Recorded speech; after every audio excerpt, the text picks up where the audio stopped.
سلام، وخت مو په خیر. بدلون ګورئ. زه رحمت الله نوري یم. د افغانستان د ملي روغې جوړې د عالي شورا مشر ډاکټر عبدالله وایي په مذاکراتو کې تر اوسه هیڅ ډول پرمختګ نه دی شوی. ښاغلي عبدالله چې د هرات په نهم امنیتي غونډه کې خبرې کولې وویل اوس هم د سولې پر وړاندې خنډونه شته او پیچلې لار په مخ کې لرو. 2 میاشتې کېږي چې دوحې کې د افغانستان د اسلامي جمهوریت د مرکچي پلاوي او طالبانو ترمنځ خبرې پیل شوي، خو لا هم کومه پایله نه لري. د خبرو د پیل سره د افغانانو هیله او تمه دا وه چې په هیواد کې به تاوتریخوالی راکمیږي او اوربند ته به لار هواریږي، خو داسې ښکاري چې د افغانانو دغه هیله او تمه پر ځای نه شوه او تاوتریخوالی نور هم زیات شو. خبرو کې خنډ او ځنډ وروسته له هغه را پیدا شو چې طالبانو د امریکا سره پر کډه هوکړه کې پر بین الافغاني خبرو کې هم د اصل په توګه ټینګار کوه، هغه څه چې افغان حکومت ورسره نه مني. تازه به د ولسمشر لومړي مرستیال امرالله صالح ویلي د طالبانو سره د امریکا هوکړه دوی په رسمیت نه پیژني. د اوسني وضعیت په دوام سره او د اوسني شرایطو ته په کتو باندې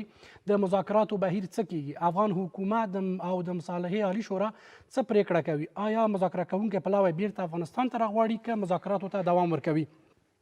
د همدې موضوع په اړه بحث کوو. په استودیو کې راسره د ملي روغې جوړې د عالي شورا مرستیال ښاغلی حاجي صاحب دین محمد میلمه دی. حاجي صاحب ستړی مه شئ، په خیر راغلی. مهرباني باندې اوسه. حاجي صاحب داسې به راپیل کړم چې په دوحې کې اوس څه روان دي؟ نو د دوی په منځ کې څه داسې خبرې شته چې امیدواري را پیدا کوي. سره دې چې ظاهره خو داسې بندبست دی، خو موږ چې کوم ارتباطات لرو هغه وایي چې داسې خبرې په خصوصي ډول باندې روانې دي، کیدای شي چې یو لار راووځي. صحیح. ولې پرون ډاکټر صاحب عبدالله وویل چې تر اوسه هیڅ پرمختګ نه دی شوی په خبرو کې او ناراضه ښکاري د پروسې نه. دا خبره د هغوی صحیح ده، ځکه چې دوی خو به هغه پرمختګ چې دواړه طرفه په اتفاق کې اعلان وشي هغې ته به دوی پرمختګ وایي، خو په حقیقت کې زموږ معلومات دا وایي چې هلته د خلکو منځ کې په څه نقاطو اتفاقي نظر نږدې کېږي، نو موږ هغې ته ځکه په تمه یو. صحیح. و ما مخکې یادونه وکړه 2 میاشتې کېږي مذاکرات پیل شول. د افغانانو تمه دا وه چې مذاکرات به یو پایلې ته رسېږي او دې خو په هېواد کې تاوتریخوالی راکمیږي، ولې برعکس موږ تاسې ګورو چې نن د هېواد په 28 ولایتونو کې جګړه روانه ده. افغانان هر ورځ قرباني ورکوي. طالبان تاوتریخوالی راکم نه کړه. ستاسې غوښتنه، د امریکا غوښتنه، د نړیوالې ټولنې غوښتنه چې تاوتریخوالی راکم شي، طالبان غوږ نه نیسي. فکر کوئ اوس هم دا مذاکراتو ته دا ویلی شو چې په ښه لاره روان دي؟ د افغانستان مسله خو ډېره پیچلې مسله ده او هغه که موږ داسې فکر وکړو چې په یوه شپه 2 شپې یا یوه هفته کې حل کېږي، اسانه خبره نه ده. او دا هم خپل داخلي ابعاد لري، هم نړیوال ابعاد لري، او یوازې دغه چې دا زموږ دواړه ټیمونه کینی او مسله به ټوله حل شي. موږ وایو خدای داسې وخت راولي چې دا دواړه ټیمونه کینی او د نورو خلکو د مداخلې نه په غیر چې څوک ورته اجنډا ورنه کړي، څوک ورباندې فشار رانوړي او دوی په خپلو کې کیني. او باید هم دا کار وشي، باید هم دا کار ځکه وشي چې هم هغوی هم افغانان دي، دوی هم افغانان دي، او علاوه د هغې چې هغوی د طالبانو نمایندګي کوي، دا خلک د افغانستان د حکومت نمایندګي کوي، خو په حقیقت کې افغانان هم دي، خپل هم مسؤلیت لري. ځکه موږ وایو چې د افغانانو تمه او توقع همدا ده چې د دې نه د یو حل راووځي. دا حل چې اوس موږ فکر وکړو چې په 2-3 ورځو یا 15 ورځو یا 10 ورځو کې راووځي، ډېره اوږده جګړه تېره شوې ده او اوږده ډېر مسایل دي پکې، او بیا به ټوله نړۍ پکې ښکېله ده او بیا مختلف ابعاد لري. نو د دې لپاره د دغو ټیمونو کار دا یي چې د لارې ته برابر شي. صحیح. ولې رسمي مذاکرات حاجي صاحب تر اوسه پورې نه دي پیل شوي؟ دوی تر اوسه په هغه کړنلارې طرز العمل باندې سره نه دي سلا شوي، په هغې باندې هوکړه نه ده شوې چې افغانان ترې تمه وکړي چې دا مذاکرات به څونه وخت کې نتیجه ورکوي. اوس څه کېږي بالاخره؟ طالبان په خپله خبره باندې تر دې دمه ولاړ دي، حکومت او د مصالحې عالي شورا، یا تاسې به ورسره نه منئ دغه مسله؟ حل لاره څه کیدی شي؟ څه به کېږي بالاخره وضعیت؟ کله چې مذاکره کېږي یا کله چې خلک وایي چې جنګ نه کوو او خبرو ته کینو، معنا دا ده چې څه به په خبره کې څه به اخلي، څه به ورکوي. نو په دې لحاظ باندې د دواړو طرفو دپاره پکار دي چې دوی د خپلو موقفو نه یو څه مواقفو نه تنازل وکړي، او پکار دا دي چې یو د بل خبرې ته غوږ کېږدي، او دواړه د مسؤولو افرادو په حیث باندې، دواړه ډلې د مسؤولو افرادو په حیث باندې دوی د افغانستان دا ستونزې اوس دا غمیزه دا تکلیفونه چې دي دا خو دوی باید حس کړي که نه حس کړي خو بیا خو دا خو ډېره بده خبره ده نو دوی حس کړي او د هغې په بنیاد باندې یو داسې لاره راوباسي چې د افغانستان د حکومت لوري ته یوه د وړو پزی او همداسې طالبانو دپاره هم یو د منلو یو داسې لاره وي چې یعنې 100% کې که سړی وغواړي چې 100% کې ما خبرې دغه کېږي دا خو ګرانې دي ځکه چې کله سړی مذاکرې ته کیني معنا دا ده چې د مذاکره کینم کېدای شي د مقابل لوري ځینې خبرې معقولې وي یا د هغې غوښتنې په حقه وي هغه به زه بیا ورته غوږ دم دا به هغه هم که داسې فکر کوي چې زه مذاکرې ته کینم خو خبره صرف 100% کې خپله کوم طالب هم داسې وایي دا خو ناممکنه ده نو ځکه د دې دواړو دپاره او داسې ممکنه نه ده امکان نه لري چې د حل لاره نه راوځي حل لاره راوځي راوتی سي خو د دواړو ډلو هم د مذاکره کوونکو د ډلو اخلاص غواړي او هم تر شا چې کوم قوتونه دي د هغوی اخلاص په باور باندې د کوم څه چې طالبان پرې ټینګار کوي د امریکا سره پر کړې هوکړه باندې دوی چې مذاکراتو کې همدا اصل وګرځي د همدې حل لاره ستاسې د نظره د مصالحې د شورا د نظره څه ده نه مونږ خو لکه داسې فکر کوو چې دغه خلک چې هلته تللي دي هلته ناست دي دوی د یو حل داسې راوباسي چې ما تاسو ته مخکې وویل چې نه د افغانستان حکومت په داسې یو حرج کې واقع شي چې هغه اوس وایي چې ښه چې که چېرته بالفرض هغه وکړه چې دوی په منځ کې د امریکایانو او طالبانو منځ کې سوې ده او هماغه بنیاد وګرځېږي نو دلته د افغانستان حکومت نظام دا ټول د سوال لاندې راځي او همداسې چې اوس وایي چې لکه دغه هوکړه دې بیخي په نظر کې نه نیول کېږي نو د یو خوا نه خو ښکاره خبره ده چې د هغې تر شا امریکا ده د بلې خوا نه طالب هم موږ غواړو چې موږ دوی سره تفاهم وکړو او بالاخره یو حل لارې ته راووځو نو هغوی ته به هم یو څه رڼاوي پرېږدو او حکومت ته به هم یو څه رڼاوي پرېږدو دا د دغه جرګمارو یا دغه څوک چې دا مذاکره کوي دې خلکو تر درایت او تر دغه پورې اړه لري چې دوی په دغه وخت کې څنګه یو لاره اختیار کړي چې 100% کني نسبتاً د طرفینو قناعت ولې ګورو حاجي صاحب 2 میاشتې کېږي خبرې روانې دي طالبان یوه لیشت هم د خپل د خبرې نه شاته نه راځي او په همدې اوس چې باندې ولاړ چې دا هوکړه دې ومنل شي بالاخره که طالبان په همدې باندې ټینګار کوي د مصالحې عالي شورا پلان څه دی پلاوی راغواړئ که نه پرېږدئ دا خو تر اوسه خو به یو خبره درته وکړم چې دا پلاوی چې هلته دی دغه پلاوی دلته چې تعیین شوی و تقریبا د ټولو سیاسیونو ته زیاتو برخې په اتفاق باندې تعیین شوی دی دا پلاوی چې هلته دی په حقیقت کې دوی سره دا صلاحیت شته او دا باید که دوی ووایي چې موږ اوس بیخي نور مخکې نسو تللی نور دلته کېناستل بې فایدې هغه بېله خبره ده که دوی ونه وایي بل څوک باید فشار پرې رانیوړي بل څوک باید دې ځینې فیصله ونه کړي تاسو نو بېرته راوګرځېږئ ځکه چې هغوی په میدان کې دي او هغوی د مسایلو په حصه کې زه صرف یو خبر تاسو ته کول غواړم چې زه څومره معلومات لرم سره د چې دوی خو په دې 2 ټکو بحث کوي خو تر څنګ په نورو مسایلو هم بحث کوي په ډېرو مسایلو سره بحث کوي او امکان دی ولري چې کله چې دوی نتیجې رسېږي په ډېرو خبرو کې دوی نتیجې ته رسېدلي اوسي ولې تر اوسه خو یوازې د طرز العمل یا د کړنلارې مسله مطرح ده دا خو مطرح ده دې په څنګ کې لکه دا ځکه دا خبرې خو یوازې هماغه چې مخامخ کښېني دلته نه حل کېږي د چای په سر د تفریح کې په د مختلفو وختونو کې دا هغسې تفاهم کېږي چې بیا هغه اسانۍ راولي د مذاکرې دپاره صحیح حاجي صاحب تاسې د دې وطن د یو مشر په توګه نه د مصالحې عالي شورا د مرستیال په توګه دغه کوم وضعیت چې روان دی هلته په دوحې کې خبرې دې خوا جګړه راضي یاستئ دې وضعیت نه زه خو چې رښتیا خبرې یو ټک چې په افغانستان کې کېږي په دې باندې نه یم خوښ یو عسکر زموږ یو د اردوی ملي یو پولیس یو څوک چې وینه تویېږي دې باندې راضي نه یم چې طالبان مړه کېږي دې باندې هم راضي نه یم چې دا ملت خلک چې غیر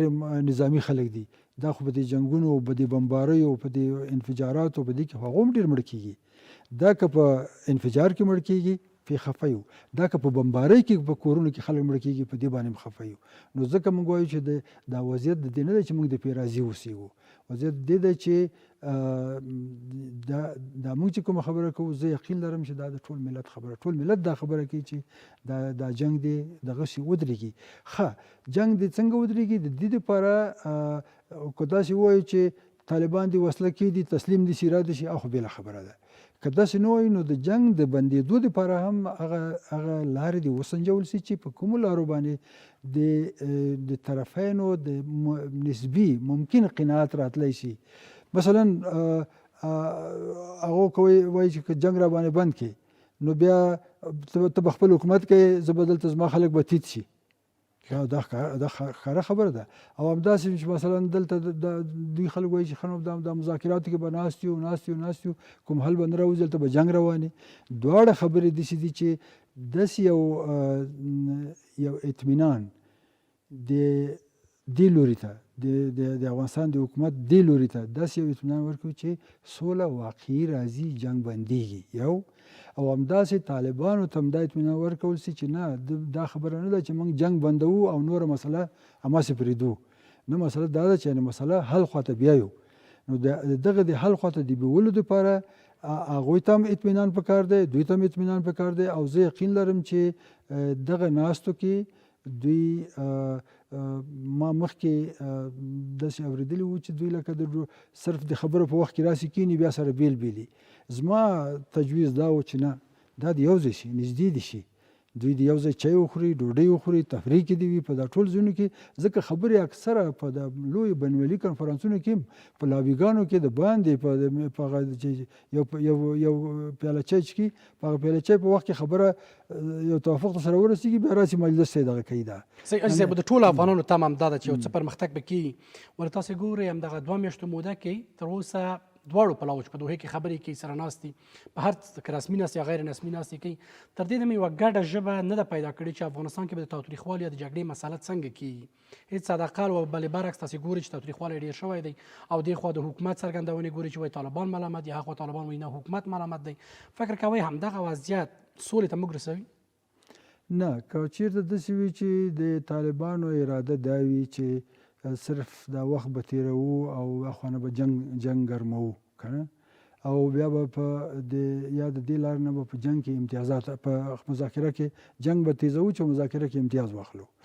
دا د یو خوا نه. او که داسې وي چې حکومت هم داسې فکر وکړي چې په همدغه طریقو باندې لکه دا چې دوی جنګ کوي موږ هم ورسره جنګ کوو، او دا جنګ دوام کوي، اوږدېږي، یا مثلا حکومت په دې کې د نړیوالو د همکاریو د جذبولو او د نورو شیانو په دې کوشش کوي، نو دا جنګ اوږدېږي. دا نه د طالبانو په نفع دی، نه د افغانستان په حکومت په نفع دی، نه د ملت په نفع دی، د یو چا په نفع هم نه دی. د په نفع په هغه صورت کې کېږي چې دوی یو بل ته اطمینان ورکړي چې موږ دا مسله حل کوو. که دې کې د اورکم خبره ده، که د اوربند خبره ده، که دې کې د مذاکراتو د هغه نور نقاط چې دي چې په هغو باندې خبره ده، یعنې داسې اطمینان یو بل ته ورکړو چې موضوع ټوله حلوو. صرف دا چل نه دی چې جنګ در باندې بندومه او نور بیا زه خپل کار کوم. صحیح. په طالبانو باندې همدا باور لرئ چې سیاسي لارې ته ژمن دي، او بالاخره دې ته اوس طالبان په دې باور شوي چې سیاسي لاره یوازینۍ د حل لاره ده په افغانستان کې؟ مونږ خو دا خبره نه کوو. اوس طالبانو د امریکا سره د یو لوی قدرت سره بالاخره یو کال یو نیم کال مذاکره وکړه، او اوس په هغه مذاکرو دوی دواړه طرفه پې ولاړ دي. وخت چې طالب او امریکایان پې یو خبره کوي او بالاخره هغې باندې بیا درېږي، بیا موږ افغانان په خپل منځو کې ولې دا کار نسو کولی؟ موږ افغانان دې په خپل منځو کې هم دا کار وکړو، ځکه چې امریکا خو زموږ نه لرې ده، به لاړه شي، خو جنګ خو به زموږ په کور کې وي که نه. نو دغې دپاره موږ ځکه وایو چې هم موږ د چا په تمه کښېننو. ته ودرېږه چې څوک به تیاري راته راولېږي، څوک به راته وسلې راولېږي، او بیا پس د هغې نه به زه جنګ کوم، او بیا به دا موږ ته فایده نه کوي. او طالبانو ته هم دا خبره فایده نه کوي چې هغه فکر کوي چې زه جنګ کوم نو زه په مذاکراتو کې زما لاس بري. نه، چې خپل خلک مړ کېږي او جنگ دوام کوي، که دا پولیس مړ کېږي، که دا د اردو سړی مړ کېږي، که دا طالب مړ کېږي، که دا ولسي خلک مړ کېږي، ضرر ګوره هم د موږ د ولس ته دی، حکومت ته دی، او طالب ته دی. هغه نور خلک خارجیان به لاړ چې خپل کار به کوي. موږ د خارجیانو نه همدومره توقع لرو چې هغوی موږ دې ته برابر کړي چې موږ په خپلو کښېنو خبره وکړو، او هغوی اجنداګانې موږ ته رانکړي، او بیا د هغې تر څنګ چې اجندا رانکړي، د دې په څنګ کې بیا زموږ د فیصلو هغوی ملاتړ وکړي. نو نتیجه به داسې چې که دلته یو رښتیانۍ سوله راغله، نو بیا به دغه تشویش چې په نړۍ کې دی، دا تشویش به هم ختم شي. صحیح. څومره په دې باور یاست حاجي صاحب چې دغه مذاکرات چې اوس په دوحې کې یو ډول د پیچلتیا سره مخ شوي دي، تر دې دمه رسمي ناستې بیا ولاړې دي، ظاهرا داسې ښکاري څه رپوټونه چې موږ لرو چې دغه مذاکرات به په لنډمهاله کې بیرته یو سم مسیر په لور خوځېږي او بالاخره یو هغه خپله لاره پیدا کوي. زه خو د دغه لویو جرګو د مجلسونو او د دې دغه چې لرمه د جهاد د شروع نه تر اوسه پورې په دا اوس وخت کې دا موږ څومره لویې جرګې وکړې دا ټولې کې ګورو چې ډېرې ورځې سره لکه یو بل نه منل وي او جنجال وي او خفګانونه وي،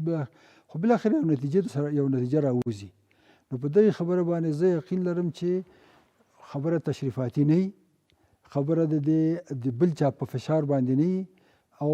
چې خپلو منځو کې نو موږ به حتما اختلاف رای به هم راځي، جنجال به هم راځي، او بالاخره چې جنجال وکړو نو یو د بل خبره به واورو او بالاخره د خبرې د اورېدو په نتیجه کې به داسې یو لاره پیدا کولی اوسو چې هغه کې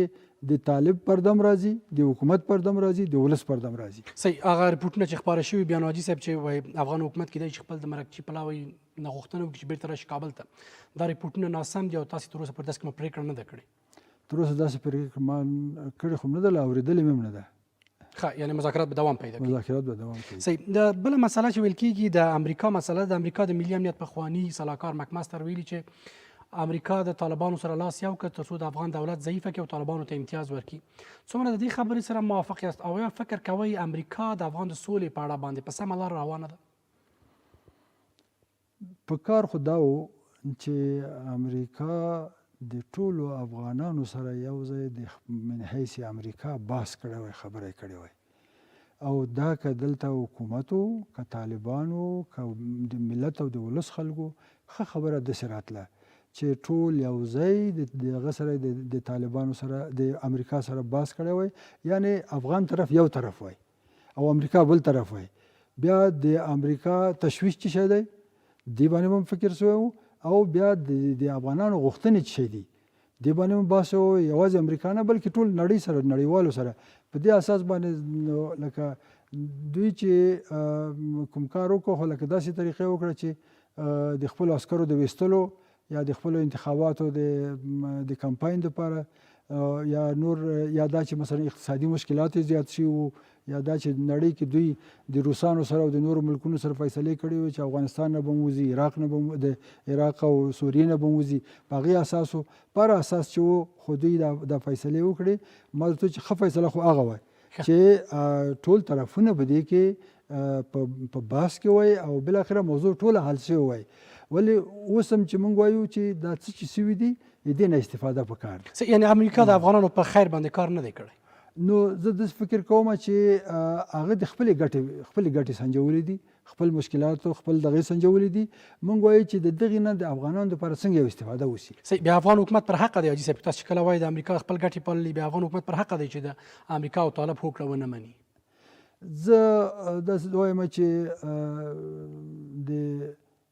کله چې دا د 15,000 بندیان خوشې کړه، دا ولې څنګه خوشې کړه؟ انس حقاني چې خوشې کړه دا او داسې ورکمې چې ومنه، دا خبره چې اول کې د افغان حکومت په دې کې ملاحظې درلودې، خو اخر ومنه. دا معلومیږي د چا په فشار باندې منلي دي، یعنې معلومیږي چې دلته دا زمونږ حکومت چې دلته دی، دا حکومت باید ځان د دې خبرې نه وباسي چې دا صرف چې امریکا څنګه وویلې هغسې به کېږي. نه، اراده د امریکا نه وي، اراده باید د افغانانو وي، خو داسې نه چې په داسې طریقه باندې چې د دې مشرانې خپل ولس او خپل وطن ته مراجعه وکړي او د خپل ولس او د خپل وطن ښېګڼې او ګټې هغه هم داسې په نظر کې ونیسي او بیا د همغې په رڼا کې نو بیا خپل مخالفین هم ځان سره په غېږ کې ونیسي، هغه څوک چې په سیاسي حساب باندې مقابله کوي دا هم په غېږ کې ونیسي، او هغه خلک چې وسله یې راجګه کړې ده هغو ته هم بالاخره دا په مخکې کېږي چې افغانان بالاخره د جنگ لار د حل لار نه ده. یعنې ستاسې په باور د طالبانو خبره تېروځی سمه ده او دغه د امریکا او طالبانو چې کومه هوکړه کړې دا باید افغان حکومت مذاکراتو کې د اصل په توګه ومني؟ زه د دې خبرې نه وایم، زه وایم د دې لپاره یو داسې حل راوویستل شي چې هم د افغانستان موجوده حکومت یو واقعیت دی، اوس دا واقعیت دی، او طالب چې امریکا سره خبرې وکړې ونځي هغه هم یو واقعیت دی، او خو دا ولس او دا سیاسیون دا هم واقعیتونه دي. د دې واقعیتونو په نظر کې نیولو سره زه حاجي الدین محمد یو سړی یم د دې ملک، نو ما دپاره به څه شی ډېر مهم وي؟ خپل د ملت ګټې، خپل د ملت د ولس ازادي، خصوصا ملي استقلال او په د هغې په د خپلو ګټو د خپل استقلال د ازادۍ په نظر کې نیولو سره زه هغه کار وکړم، هغه کار ته لاس واچوم چې بالاخره که ما ته ظاهرا څه ضرر هم رسېده، خو زه به یقینم چې په حقیقت کې هغه به ضرر نه وي، او په حقیقت کې ما خپل ټول ولس د دې مصیبتونو نه خلاص کړی، او بالاخره هم که دا طالب دی، که دا سیاسیون دي، که دا زموږ نظامي خلک دي، اداره ده، نظام دی، دا ټول افغانان دي. چې دا افغانان دي، نو دوی دې په خپل منځونو کې هغه لارې چارې ولټوو چې موږ په خپلو کې سره تفاهم وکړو، او بیا مجموعاً د که هغه امریکا وي، که هغه روس وي، که چین وي، بیا د هغوی سره د خپلو ګټو په رڼا کې خبرې وکړو. حاجي صاحب، همدغه لارې چارې څنګه پیدا کېدای شي؟ اوس د افغانانو یوه تمه همدغه لارې ته وه چې په دوحې کې اوس روانه ده، ولې دا برعکس تر اوسه نتیجه نه ده ورکړې، تاوتریخوالی راکم شو، هغه څه چې د افغانانو تمه وه پر ځای نه شوه او ونه منل شوه د طالبانو له لوري. اوس څه کول پکار دي؟ دغه وضعیت نه د وتلو لپاره څه کول پکار دي؟ زه وایم چې د مایوسه کېدل نه دي پکار، او دا موضوع درنه موضوع ده. د دې لپاره د حل لارې زه یقین لرم چې چا ویلي وایي چې دا پلیسالات چې دی ډېر نری دی او ډېر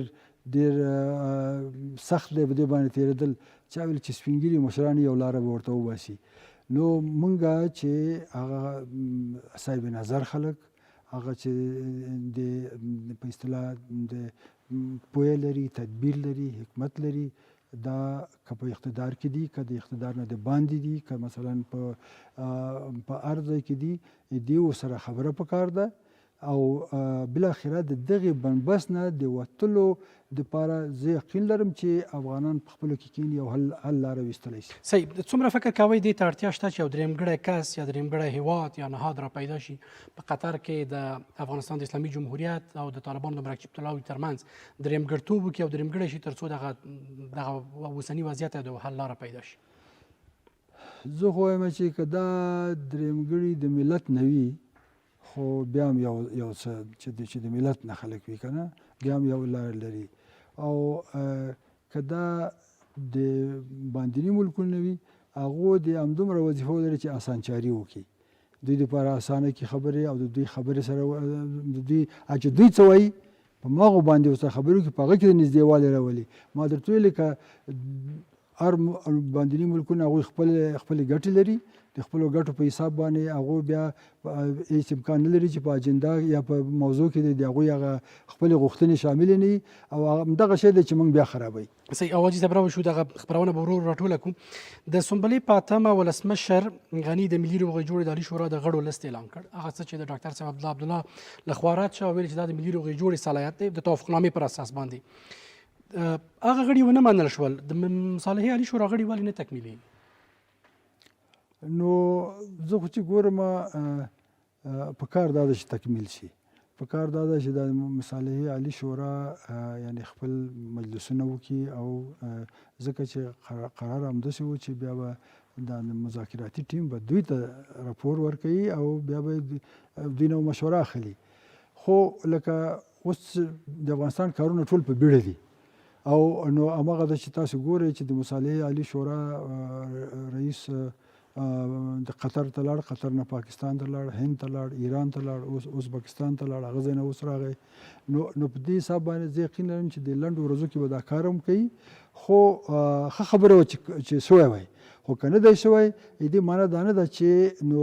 د کارونه ځکه زه چې ګورم د مصالحې عالي شورا رئیس هغه د مصالحې د شورا د کارونو یو کار منطقه‌یي اجماع وه چې هغه د هند سره، د پاکستان سره، د ازبکستان، د ایران او نور کوم پاتې ملکونه چې دي، مثلا ترکیه ده یا مثلا په اروپایي ملکونو کې دي، او داسې یو هماهنګي را جوړه شي چې دا ټول د افغانستان د سولې د کار په هماهنګۍ باندې تشاوت. ولې فکر نه کوئ چې د مصالحې د غړو نه تکمیل کېدل به د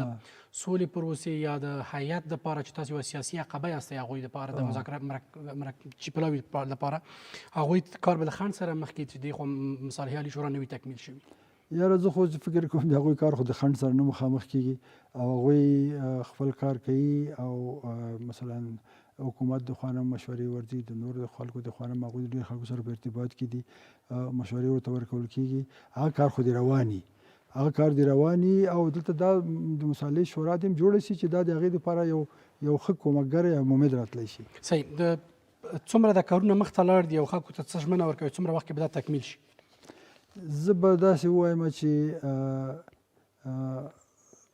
داسې نه ده چې د مصالحې عالي شورا جوړه شوه نو ټول مشکلات حل کېږي. نه، موږ وایو چې اصله موضوع دا ده چې جنگ بند شي او افغانان د دې په ځای چې یو د بل د غاړې نه نیسي یا یو بل ته سینې ته کلاشینکوف نیسي، د هغې په ځای باندې ووایي ستونزې خو شته او مشکلات او اختلاف نظر هم شته. دا د کورنۍ کې د یو کورنۍ غړو منځ کې هم راځي. نو بیا ښه خبره دا ده چې په دې سره فیصله وکړو چې دغه ستونزې د خبرو د لارې نه د میز په سر باندې حل کوو.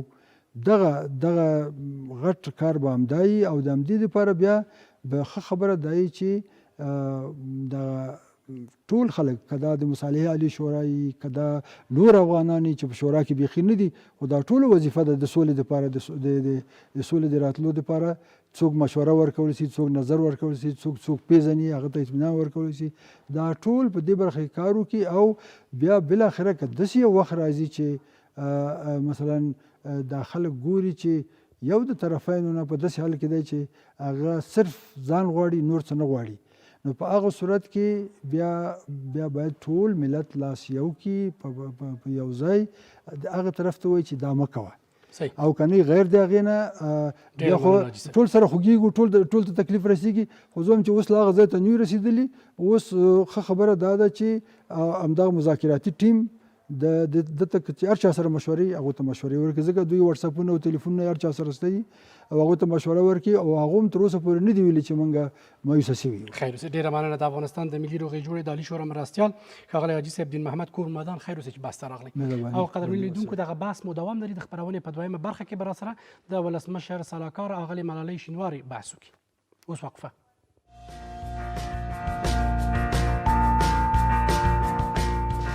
الف مثل افغانستان، ب مثل برف، میم مثل موتر، واو مثل ورزش، سین مثل سلامتی، الف مثل آزادی،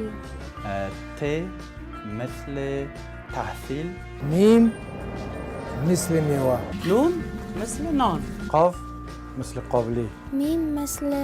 مکتب، شین مثل شانه، خ مثل خانه، الف مثل آرامش، پ مثل پول،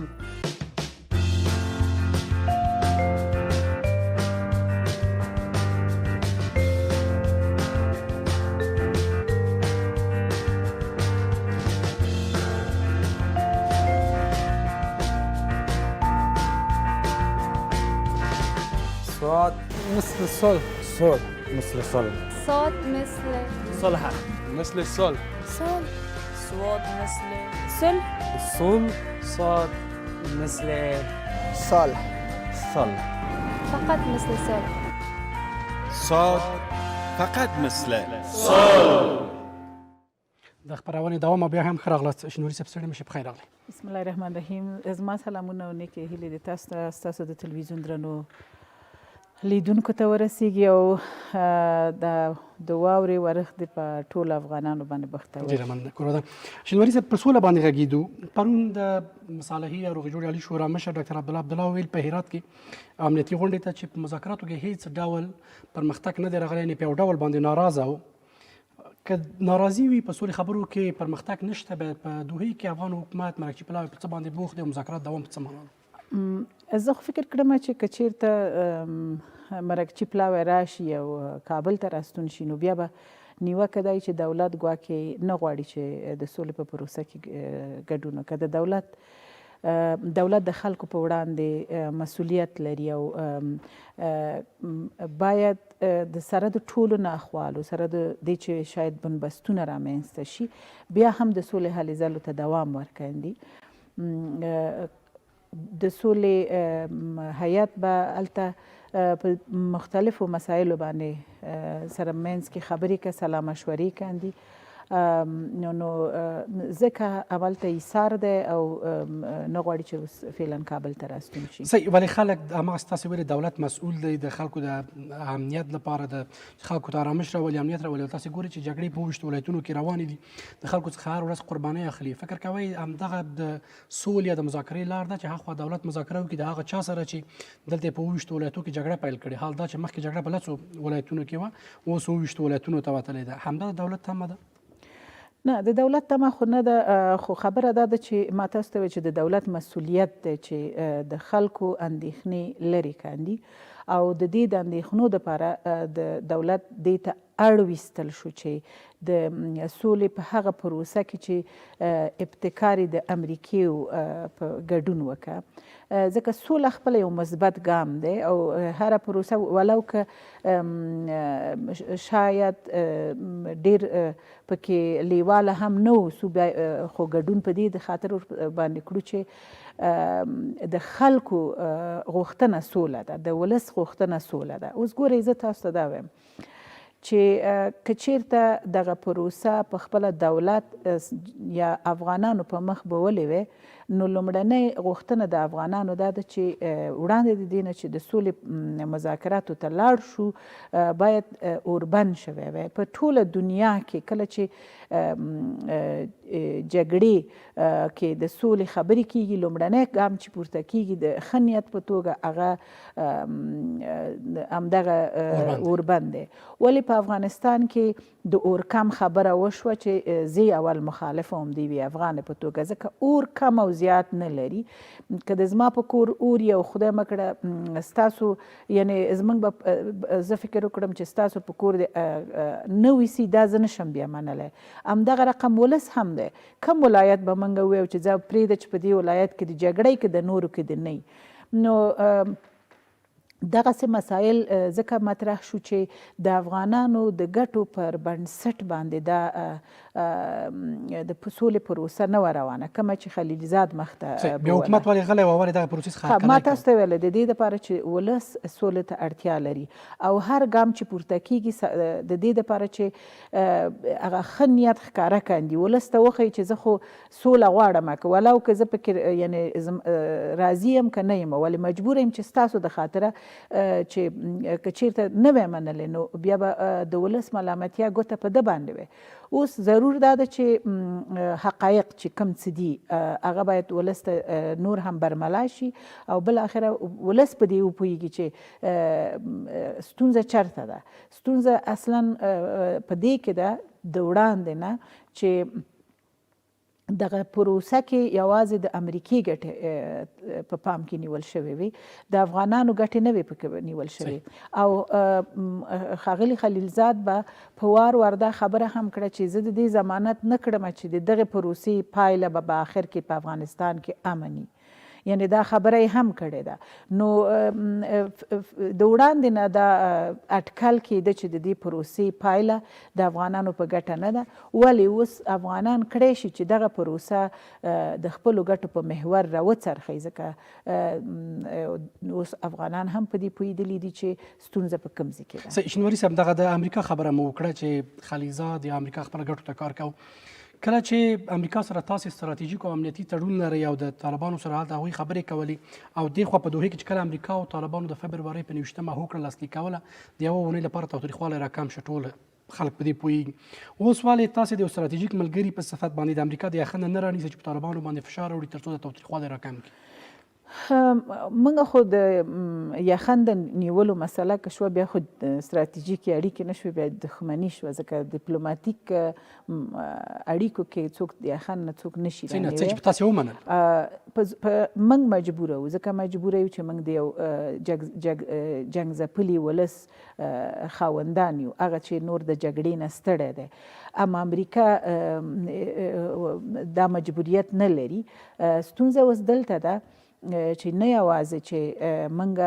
طالب سره ستونزه لرله او یا لرو یا بلکې په دولت کې ناست د دولت دننه چې د دولت د ګټو نه استفاده کاندي کوم په کابل کې چې څوک اوسیږي یا په ځینو نورو ولایتونو کې هغه سیاسیون چې فعلا ورته په قدرت کې یا لږ ځای ورکړ شوی یا نه دی ورکړ شوی هغوی هم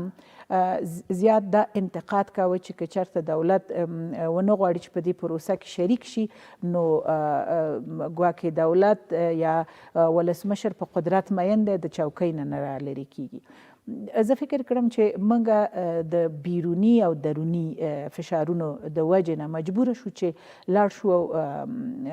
د خبرو میز ته کینو هغه خبرې چې موږ پوهېدو چې یا به بنبست سره مواجه کیږي او یا هم د پایله به د سوله نه اوسي که د فشار خبره اوسي بیا د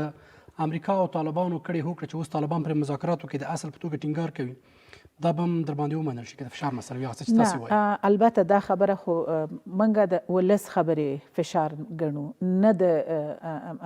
د امریکا او نه حکومت تایید کړه چې زندانیان د امریکا د فشار له امله خوشې کړ نه د ولې تاسو ولیده چې ولس چې کله جرګه وشوه هم ویله چې بندیان خوشې کړئ موږ د امریکا په فرمایش بندیان خوشې نه کړه 4000 خوشې کړي وو 4600 هم د ولس غوښتنه وه اما هغه 1500 باقي مانده چې هغې دپاره ضرور چې باید د ولس یو ځل بیا مراجعه ورته وکړو ځکه دلته د مسؤلیت مسله ده باید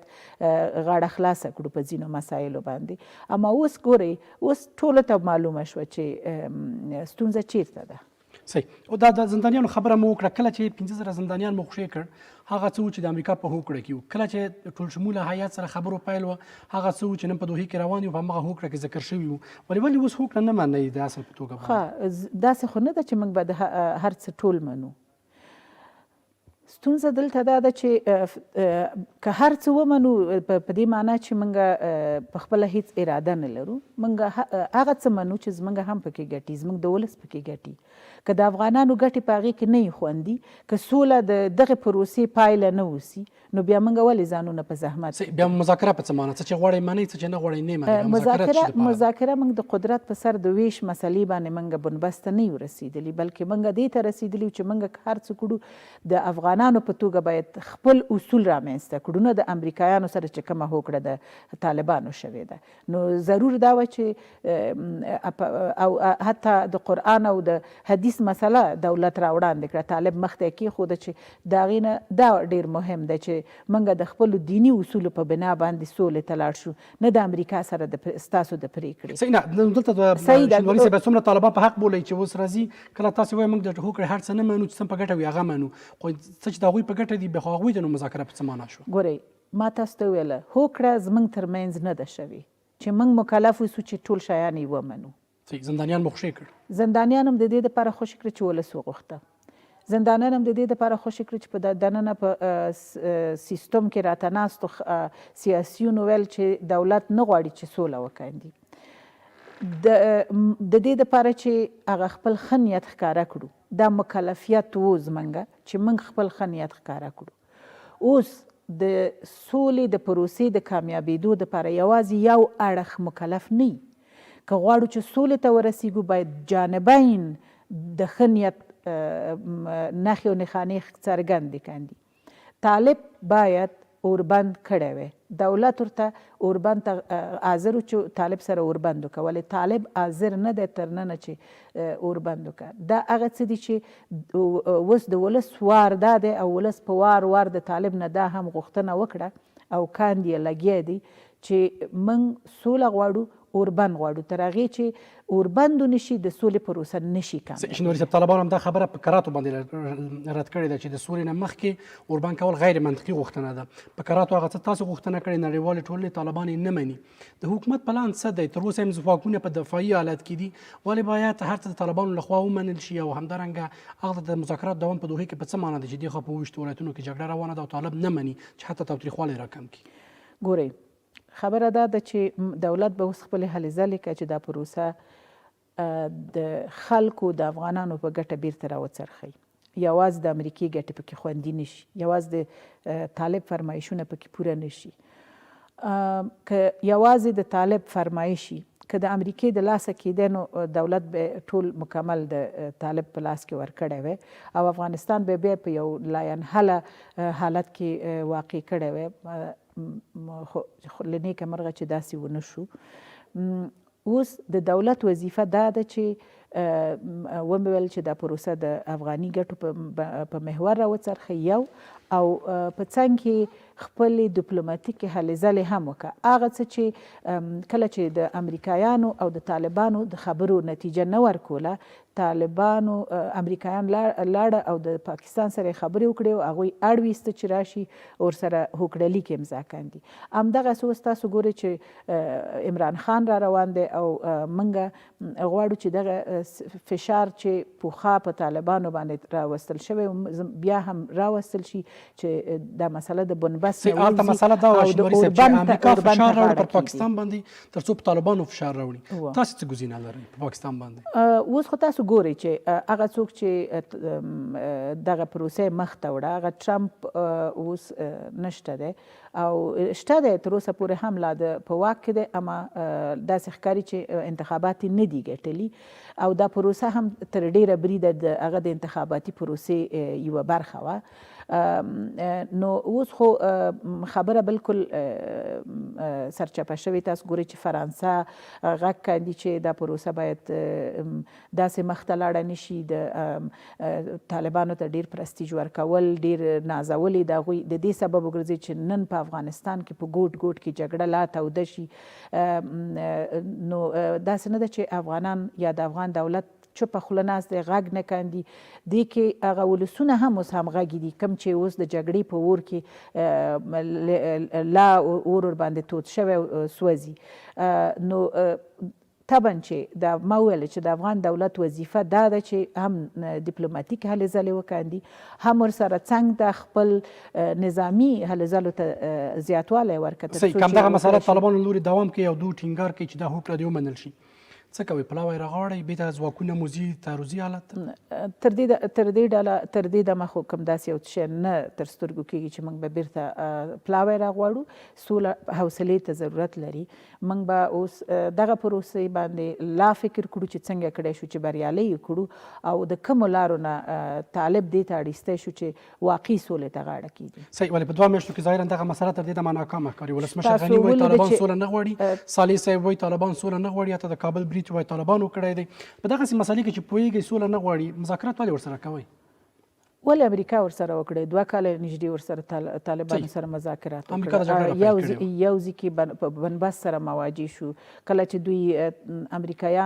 یو امریکایي وواژه طالبانو سره خبرې بندې کړې. دغه رقم د سولې پروسه حوصله غواړي او موږ هم ناهیلي کیږو نه. که غواړو چې سوله راولو باید حوصله هم ولرو تدبیر هم ولرو. صحیح. څونه وخت پورې دا حوصله کوئ او همدغه جګړې دغه وضعیت ته د منلو دی چې جګړې روانې؟ ګورئ د سولې ته د رسېدو دپاره باید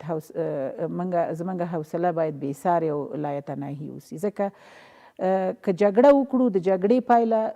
ناخوښه ده. د ټولو افغانانو نه خوښیږي. د جګړې پایلې جګړه ده. اما که سوله وکړو او سولې ته حوصله وکړو شاید موږ ښه نتیجه ترلاسه کړو. صحیح. ولې ښکاري چې ولسمشر راضي نه دی او تاوتریخوالی زیات شوی. د قطر د امیر څخه یې غوښتي چې په دې برخه کې مرسته وکړي. نو چې راضي نه یاستئ او دغه پروسه د قطر د امیر نه بله دروازه ټکوئ باید ویې ټکوو. دا ډیپلوماتیک دی. ګورئ باید ویې ټکوو. دا کار باید د وړاندې نه شوی وی. اوس هم ښه دی چې لګیا دي. باید هغه لارې ولټوو چې څنګه کړی شو چې طالب دې ته اړ باسو. ګورئ یوه ډله هلته ناسته ده سوله کاندي خپل اولادونه یې بولي دي هملته په قطر کې په مزو کې دي. زه وایم چې هغه ډله باید د قطر نه راویستل شي که د سولې پروسه دغلته په افغانستان کې د دوی د ولکې لاندې په سیمه کې وشي. دولت ورته حاضر دی چې ورشي هملته مخته بوځي. که یوه ډله په عیش و نوش کې ناسته یو بله د دوی جګړه ماران د جنګ په حالت کې اوسي دوی د جنګ په هغه تاوان کې نه دي شریک. نو باید هغه څوک د سولې پروسه مخته ویسي چې د جنګ په تاوان کې شریک. خلک د دغې پروسې څخه ناهیلي شوي شینواري صاحب. 15,000 زندانیان خوشی شول. اوس که طالب دغه مذاکرات نه مني او دغه مذاکرات درېږي زه فکر کوم چې دا ستاسو یو خبره ده. خلک خلکو کې زه هم راځم داسې نه ده چې یوازې به تاسو د دې نمایندګي کړئ چې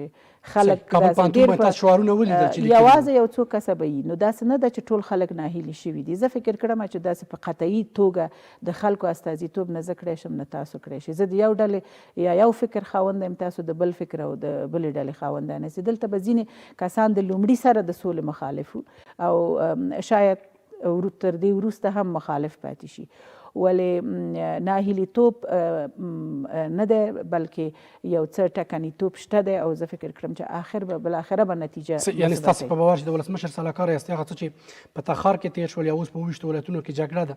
دا اوس ستاسو لپاره یو نورمال حالت دی نه نورمال حالت کې ما به تاسو ته ویلی چې نورمال حالت دی ما تاسو دا ویله چې خلک داسې نه دي چې تاسو یوازې نمایندګي کړی شئ تاسو وایئ چې خلک داسې دي داسې کله مه وایئ د یو ژورنالیست لپاره زه دا لازم نه ګڼم چې وایي چې خلک داسې وایي یا عمومي خبره وکړئ ووایئ چې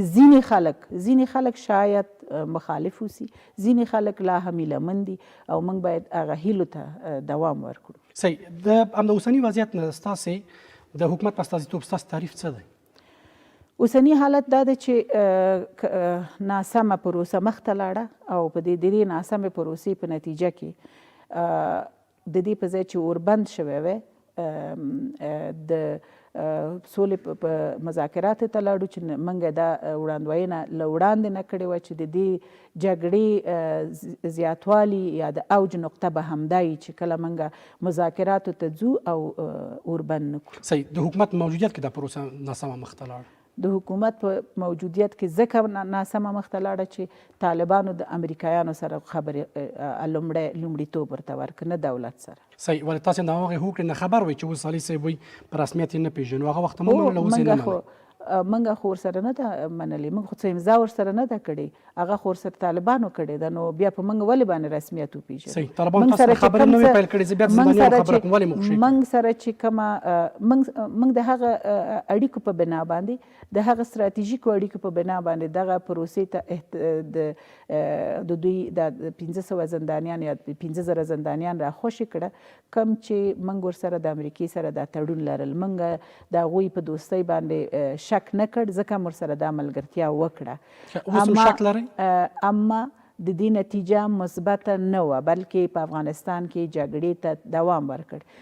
البته که همدغسې دوام ولري او امریکا یوازې د طالب اړخ ته ونیسي او حمایت یې کړ نو طبعا چې بیا به هغه وخت موږ د شک په حالت کې یو صحیح که همدغه وضعیت تر 2 میاشتو پورې په پسرلي پورې دوام پیدا کړي چې دغه فصل د جګړې نه دی ولې جګړه زیاته شوې د حکومت پلان به څه وي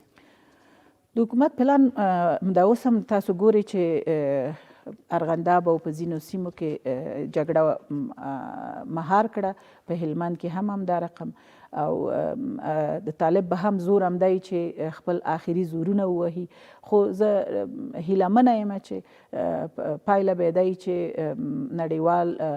دوستان کم څوک چې زموږ هلې ځلې په پام کې نیسي هغوی به د افغانانو وژنې ته د تماشا په سترګه ونه ګوري او انشاءالله چې طالبان به دې ته اړ ویستل شي چې سولې ته واقعا غاړه کېږي صحیح کومې لارې خوشبینې یاستې څوک به یې اړ باسي دغه دی نو موږ خو لګیا یو کله د پاکستان سره خبرې کړو کله قطر سره خبرې کړو کله هم نور هغه هیوادونه چې د امریکې غوندې فکر سوچ نه لري یوازې د امریکې د ګټو دپاره فکر نه کوي بلکې د نړۍ د امنیت مسله هم په پام کې نیسي د هغوی سره په خبرو اترو کې د افغانستان جګړه یوازې داخلي جګړه نه ده بلکې دا یوه نړیوال بودونه لري سیمه ییز بودونه لري چې موږ هڅه کړو چې دا